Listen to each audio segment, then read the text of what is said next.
I'd like to talk briefly about FGM and circumcision in general.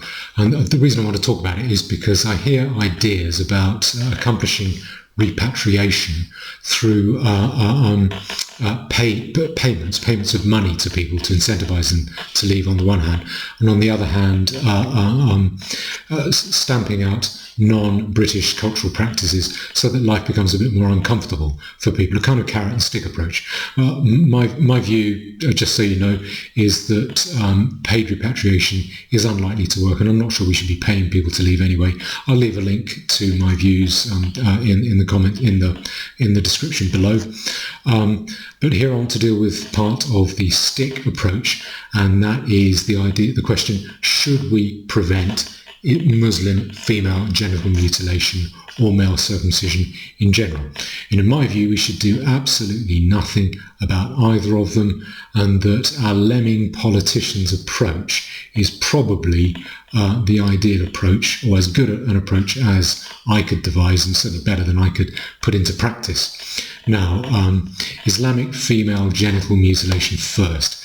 It's pretty much entirely an Islamic thing. Islam holds the patent on FGM, and I would say it is probably one of the most sadistic barbarities ever devised during the long inventiveness of human malice. But I also think it's in our interest and in the interest of the wider humanity, or the wider interest of humanity, for it to continue, because, and my reason is, it undermines and destabilizes and disables our opposition. And when your enemy starts fighting the battle for you, the smart thing to do is just to let him get on with it. Don't interfere. Don't try and inhibit it. Don't try and impede him doing it. Don't prevent him doing it.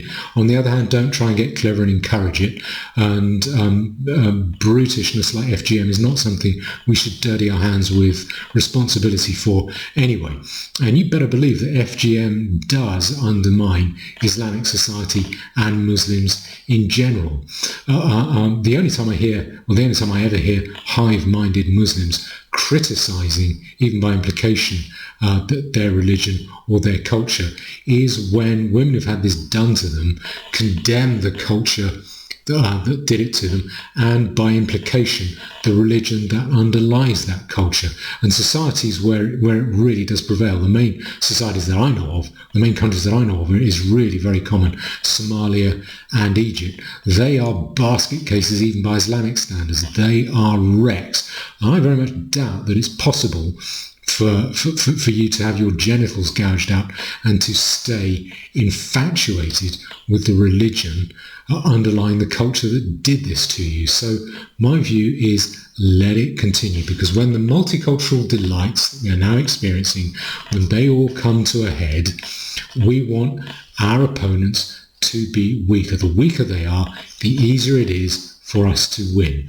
The easier we can win, the more humanely we can win. The more humanely we can win, the more we preserve our towering moral authority for future generations. Now, this civic nationalist line that anyone who rocks up onto our shores legally and staggers up to the passport office and fills out the immigration forms, that they can be as British as beef and potatoes, as long as we stamp out alien cultural practices like the burqa or FGM. That's just nonsense. That's for the birds. And if I had to devise the best method, the optimum ideal approach that we should take, I don't think I could improve on the approach taken by our dumb, hollow politicians. On the one hand, what they do is they condemn FGM and the culture that allows FGM, and they pass laws against it which cement our condemnation of that culture, and by implication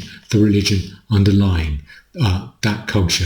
Yet on the other hand, they don't seem to do anything at all to enforce those laws, so that this practice continues, thereby undermining our opponents and allowing our opponents to continue the self-defeating, brutalizing behavior which FGM is. So I would say let the lemming politicians continue, and just sit back and not concern ourselves about FGM.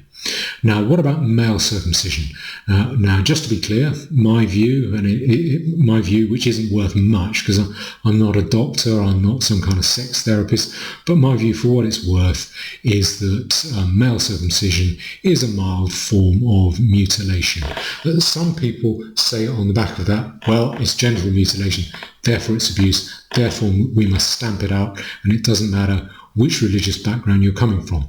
Now, again, I disagree. I would just let it continue. My reason here is different. My reason here is simply that I don't think male circumcision amongst Jews does any harm. I can't see what the harm is. If there is no harm, I can't see any abuse to prevent. I don't hear Jewish men complaining about having been circumcised, even very secular Jews or Jewish men who don't particularly identify as being Jewish. I don't hear them complaining about it.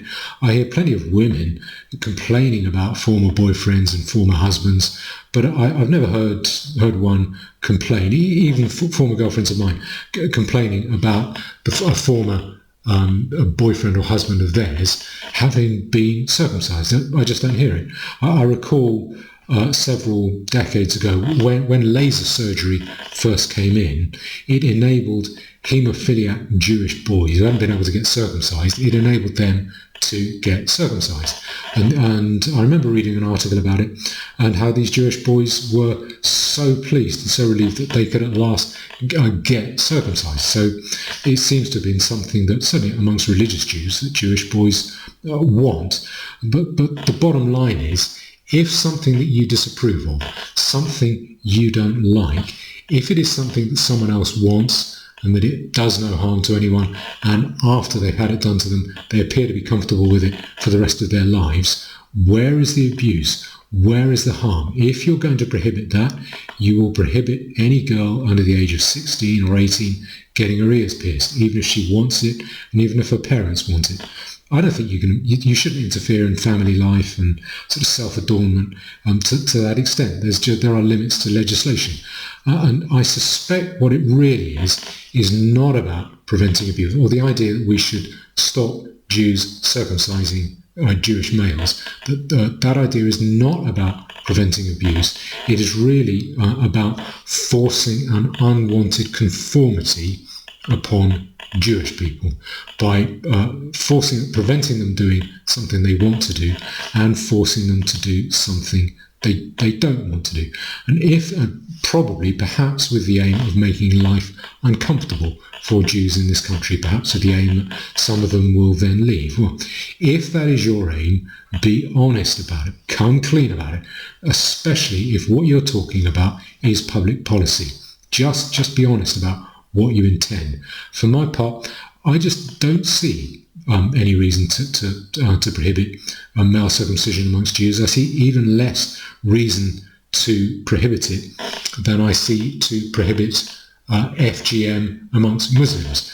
So the bottom line is there isn't any reason for us to tie ourselves in knots about these issues.